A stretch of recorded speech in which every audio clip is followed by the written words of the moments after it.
Reklamasi. Jadi banyak orang berpikir bahwa reklamasi lahan bekas tambang ini sesuatu yang rumit. Kata siapa? Kita bisa memahami reklamasi itu secara sederhana. Jadi saya bilangkan reklamasi lahan bekas tambang itu ada reklamasi yang menghasilkan 3 kerusakan. Kerusakan secara fisik, kerusakan secara kimia, dan kerusakan secara biologi. Makin banyak kerusakan yang ditimbulkan, itu biasanya makin sulit direklamasi. Tapi jika kerusakannya hanya karena faktor fisik, itu makin gampang direklamasi. Contoh yang kerusakannya kebanyakan adalah aspek fisik adalah hasil penambangan galian C atau yang biasa kita sebut sebagai misalnya ya penambangan pasir, penambangan tanah liat, penambangan batu, di mana secara fisik itu rusak atau mengalami perubahan tampilan dari sebelumnya, namun secara kimia tidak terjadi perubahan. Biasanya kalau kimia itu mengukurnya adalah perubahan pH. Kemudian untuk yang biologi, asalkan secara kimia tidak ada masalah, maka biologi yang hilang, misalnya karena tanamannya tidak ada, hewan-hewannya tidak ada, itu nanti akan mudah dimunculkan lagi ketika fisik itu sudah diperbaiki. Nah, inilah yang jadi tantangan kita. Kalau reklamasi itu tergantung tingkat kerusakannya seperti apa. Jika kerusakan hanya faktor fisik, maka saya akan menjelaskan fokus pada bentuk reklamasi berupa revegetasi, yaitu penanaman kembali pada lahan-lahan bekas tambang dengan beberapa tanaman. Ada tanaman-tanaman yang sifatnya sebagai tanaman perintis yang kadang dilakukan untuk tanaman rumput, kemudian tanaman semak, baru kepada tanaman produktif. Nah, tanaman produktif ini juga bisa dibagi tanaman kayu-kayuan atau tanaman buah-buahan.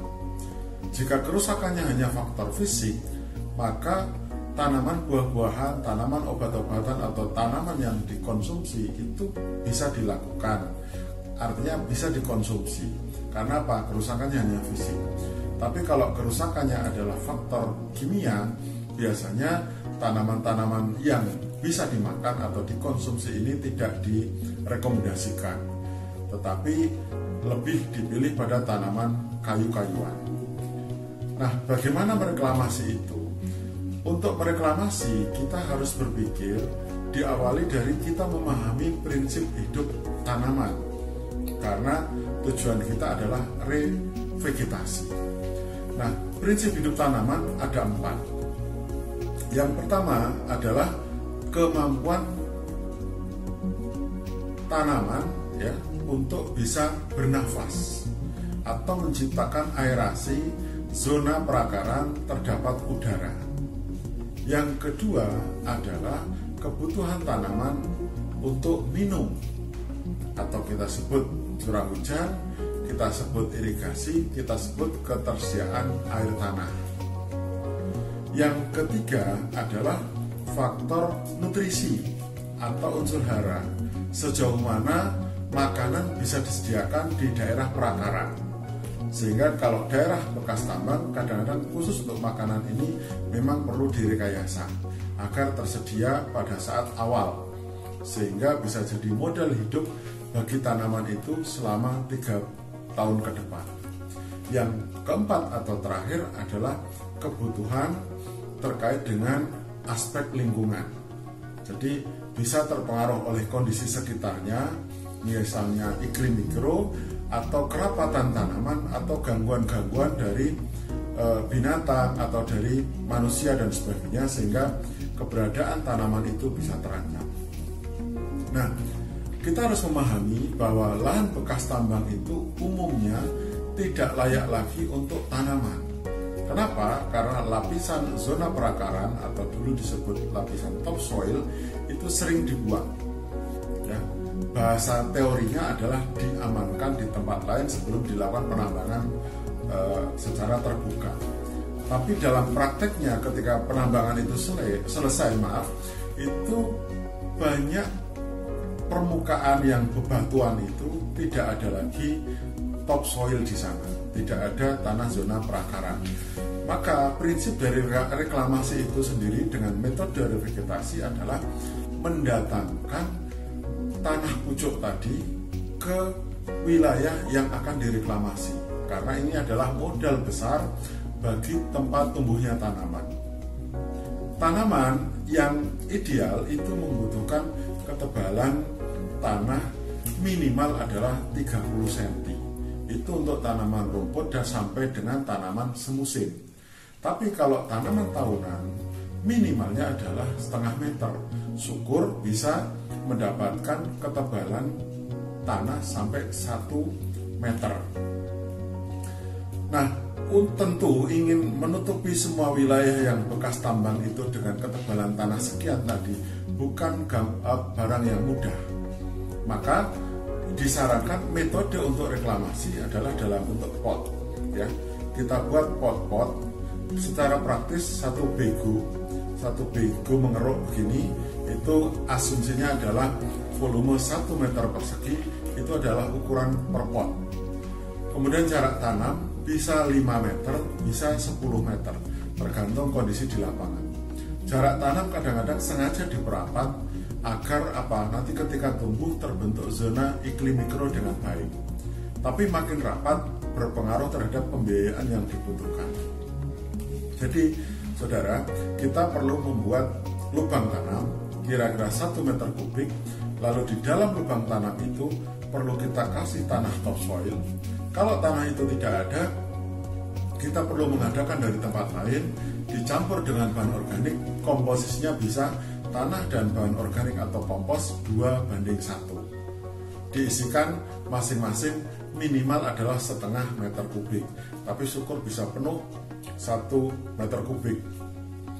Tanah yang disarankan adalah tanah dengan tekstur lempung, karena tanah ini biasanya akan mempunyai daya ikat terhadap lengas atau air itu semakin tinggi. Ini adalah rekayasa menciptakan zona perakaran yang nyaman untuk kehidupan tanaman dengan paket 4 tadi.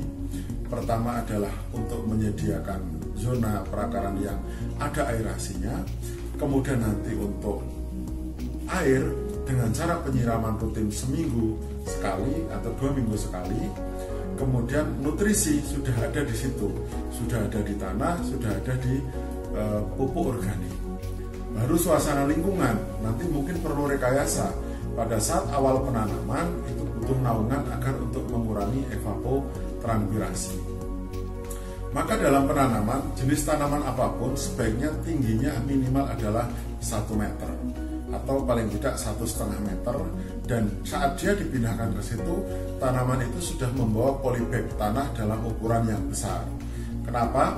Agar zona perakaran yang sudah ada itu tidak begitu terpengaruh ketika beradaptasi dengan lingkungan yang ada.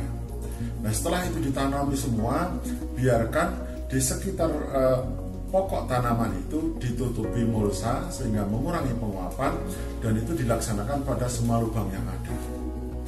Kita bisa memulai zona-zona yang merupakan tanah uruk atau tanah-tanah yang tidak dipakai pada saat penambangan, sering disebut sebagai overburden.